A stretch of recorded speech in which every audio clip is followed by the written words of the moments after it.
દાહોદ શહેર ભાજપમાં ભડકો. નગરપાલિકા તમામ નવા ચહેરા ઉતારતા ભાજપમાં ભડકો થયો. દાહોદ ભાજપના નો રિપીટ થિયરીના પ્રયોગે પક્ષમાં જ ભડકો સર્જ્યો છે. નગરપાલિકામાં ટિકિટ ન મળતા નારાજ થયેલા પૂર્વ કારોબારી અધ્યક્ષ લક્ષ્મણભાઈ રાજગોર સહિત 5 પૂર્વ નગરસેવકોએ આજે કેસરીઓ છોડી કોંગ્રેસનો હાથ પકડ્યો છે.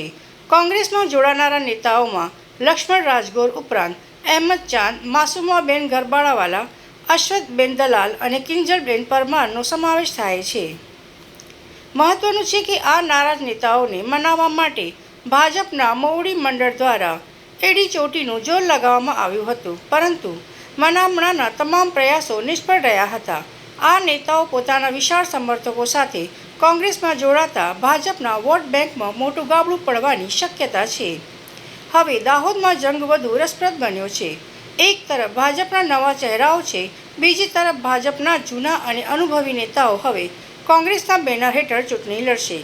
આ સાથે જ આમ આદમી પાર્ટીની એન્ટ્રી થતાં હવે દાહોદમાં ત્રિપાંખીય જંગ જામશે તે નક્કી છે. ચૂંટણી પહેલાં જ નેતાઓ આ પક્ષ પલટાએ દાહોદના રાજકીય સમીકરણો પૂરેપૂરા બદલી નાખ્યા છે. હવે જનતા કોના પર કળશ ઢોળશે તે જોવું રહ્યું.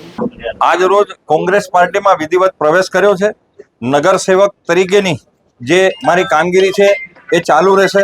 હું હવે વોર્ડ નંબર 1માંથી મારી આખી પેનલ સાથે કોંગ્રેસમાંથી ઉમેદવારી કરું છું.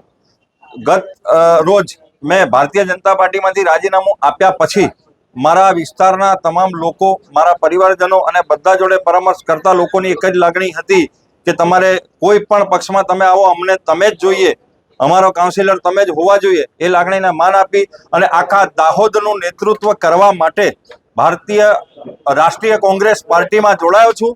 અને હવે પછીથી લોકોની સુખાકારી માટે જે પણ સેવાની કામગીરી હશે એ કરતા હતા, એના કરતા પણ ડબલ તાકાતથી કરીશું. આભાર.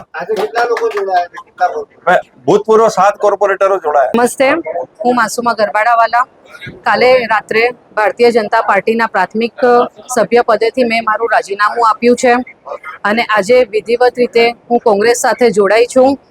તો હું બધાને રિક્વેસ્ટ કરું છું કે કોંગ્રેસને સપોર્ટ કરજો અને કોંગ્રેસને સારી બહુમતીથી જીતાડો. આજે કોંગ્રેસ પાર્ટીની અંદર લખનભાઈ રાજગોર અને એમની સાથે બીજા 4 કાઉન્સિલર, એમ ટોટલ 5 કાઉન્સિલરે કોંગ્રેસ પાર્ટી જોઈન કરી છે.